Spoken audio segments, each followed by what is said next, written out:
प्रयागराज महाकुंभ में श्रद्धालुजनों की भारी भीड़ है। लगभग 8 से 10 करोड़ श्रद्धालु इस समय प्रयागराज के अंदर मौजूद है। कल भी 5.5 करोड़ श्रद्धालुजनों ने महाकुंभ का स्नान किया था। ये जो भारी दबाव श्रद्धालुजनों के कारण और श्रद्धालुओं के संगम नोच पर जाने के कारण वहां पर एक बना हुआ है, लेकिन पूरा प्रशासन मौके पे वहां मौजूद है। रात्रि को 1 से 2 बजे के बीच में अखाड़ा मार्ग पर, जहां पे अखाड़ों के अमृत स्नान के दृश्य से बैरिकेड्स भी किए गए थे, तो बैरिकेड्स को फांद करके आने में कुछ श्रद्धालु गंभीर रूप से घायल हुए हैं। उन्हें तत्काल हॉस्पिटल में पहुंचा करके उपचार आदि की व्यवस्था उनके लिए की गई है। उनमें से कुछ श्रद्धालु गंभीर रूप से घायल हैं। लगातार प्रशासन स्थानीय स्तर पर श्रद्धालुओं की सकुशल स्नान कराने की रीत से रात्रि को कल सायंकाल 6:30-7 बजे से ही मौनी अमावस्या का मुहूर्त प्रारंभ होने के बाद से ही लगातार लगा हुआ है। प्रयागराज में महाकुंभ में श्रद्धालुजनों के सकुशल स्नान करने, अमृत स्नान के लिए देश भर से आए हुए श्रद्धालुजनों की व्यवस्था के लिए, उनके कुशल क्षेम के लिए आदरणीय प्रधानमंत्री जी का प्रातःकाल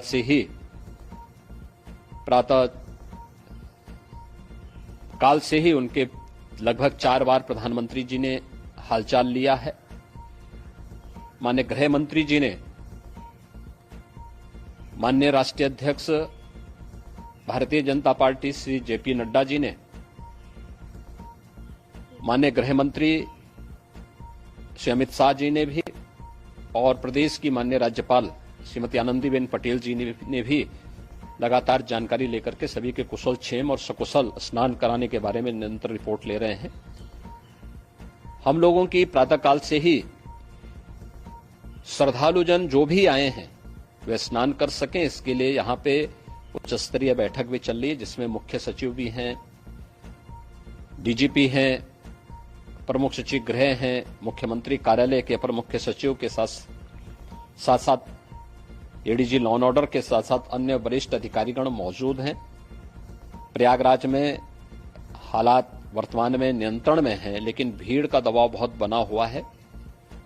अखाड़ा परिषद से जुड़े हुए पदाधिकारियों के साथ मैंने स्वयं भी बातचीत की है। आचार्य महामंडलेश्वरों से भी, पूज्य संतों के साथ भी मेरी बातचीत हुई है, और पूज्य संतों ने बड़ी ही विनम्रता के साथ इस बात को कहा है कि नहीं, श्रद्धालु जन पहले स्नान करेंगे और फिर जब उनका दबाव कुछ कम होगा और वे सकुशल वहां से निकल जाएंगे, तब हम लोग स्नान करने के लिए संगम की तरफ जाएंगे। अभी पहले श्रद्धालु जनों को, चूंकि देश भर से आए हैं, तो इसके लिए उन्हें सभी अखाड़े इसके लिए सहमत हैं और सभी लोग इस व्यवस्था के साथ जुड़े हुए हैं। लगातार इस दिशा में हम लोगों का प्रयास है कि जो अब तक प्रातःकाल से ही आपने देखा होगा, कल मैंने बताया कि कल लगभग 5.5 करोड़ श्रद्धालु कल महाकुंभ का स्नान किए हैं, और आज प्रातःकाल तक लगभग 8:30 बजे तक 3 करोड़ से अधिक श्रद्धालु स्नान कर चुके हैं, और ये लगातार जारी है। लेकिन संगम नोच पर, अखाड़ा मार्ग पर, नागवासुकी मार्ग पर लगातार दबाव बना हुआ है, और वहां पर श्रद्धालुजनों की सुविधा के लिए भी हर प्रकार की वहां पर प्रशासन पूरी मुस्तैदी के साथ लगा हुआ है। और इसीलिए मेरी अपील है पूरे प्रदेशवासियों से, पूरे देशवासियों से और सभी श्रद्धालुओं से भी, सभी पूज्य संतों से भी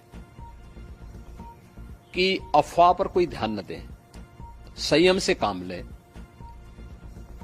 ये सब आयोजन सभी लोगों का है। प्रशासन उनकी सेवा के लिए पूरी तत्परता के साथ लगा हुआ है। केंद्र और राज्य सरकार पूरी मजबूती के साथ वहां पर हर प्रकार का सहयोग करने के लिए तत्पर है। लेकिन कोई किसी अफवाह पर ध्यान न दे। कोई भी व्यक्ति नकारात्मक अफवाह फैलाने का प्रयास करेगा, उस प्रकार से नुकसान हो सकता है। और जहां पर हैं आप, लगभग 15 से 20 किलोमीटर के दायरे में अस्थायी घाट बनाए गए हैं। उसमें कहीं भी वे स्नान कर सकते हैं। आवश्यक नहीं कि संगम नोच की तरफ ही आए, क्योंकि भीड़ देखते हुए खासतौर पर जो बुजुर्ग हैं, बच्चे हैं, श्वास के रोगी हैं, उनको लंबी दूरी तय नहीं करनी चाहिए। और जहां पर हैं वहीं पर आराम से पहले स्थिर होकर के कार्य करें, वहां पर रह करके। और जो नजदीक के घाट हैं, उसी नजदीक के घाट में स्नान करेंगे। सब गंगा जी के ही घाट हैं और गंगा जी के इस घाट में वही पुण्य प्राप्त होगा। ये मौनी अमावस्या है। मौनी अमावस्या में स्नान का महत्व है। संगम में स्नान का दबाव बहुत ज्यादा है, इसलिए सभी लोग अगर वहां पे इसमें अपना सहयोग करेंगे तो सकुशल हम सभी श्रद्धालु जनों को वहां पर स्नान करने में सफल होंगे। और फिर इसके उपरांत अमृत स्नान के लिए पूज्य संतों से भी, अखाड़ों से भी हम लोग अनुरोध करेंगे। जो घायल हैं, गंभीर रूप से घायल हैं, उनके उपचार की तत्परता के साथ व्यवस्था भी की गई है। उन सबके सकुशल स्वस्थ होने की भी हम कामना करते हैं। लेकिन मेरी अपील होगी कि कोई भी नकारात्मकता न फैलाने दें और न किसी अफवाह पर विश्वास करें। स्थिति नियंत्रण में है। हाँ, दबाव जरूर है, क्योंकि मैंने आपको बताया कि प्रातः काल से सुबह 8:30 बजे तक 3 करोड़ से अधिक श्रद्धालु स्नान कर चुके हैं। और पूरे मेला क्षेत्र में अगर हम देखेंगे, प्रयागराज में हम देखेंगे तो लगभग 9 से 10 करोड़ श्रद्धालु इस समय वहां पर मौजूद है, जिसमें से 3 करोड़ यह वापस जा रहा है। इसके लिए रेलवे ने भी मेला स्पेशल लगाई हुई है। प्रातः काल से लगभग 40 मेला स्पेशल प्रयागराज स्टेशन से, जोशी स्टेशन से, अन्य स्टेशन से श्रद्धालुओं को लेकर के सकुशल स्नान कराने के बाद उनको लेकर के गंतव्य की ओर आगे बढ़ी है। और लगातार ये प्रक्रिया वहां पर आगे बढ़ाई जा रही है। होर्डिंग एरिया भी बनाए गए हैं। प्रशासन जो वहां पर डायरेक्शन दे, मुझे लगता है सब लोग उसका पालन करेंगे तो सकुशल, क्योंकि पूरा दिन भर देर रात्रि तक अमृत स्नान का मुहूर्त है। मौनी अमावस्या का जो मुहूर्त है पूरे रात्रि भर है। इसलिए ये नहीं हो केवल इस पे कि हम अभी स्नान करेंगे। आवश्यक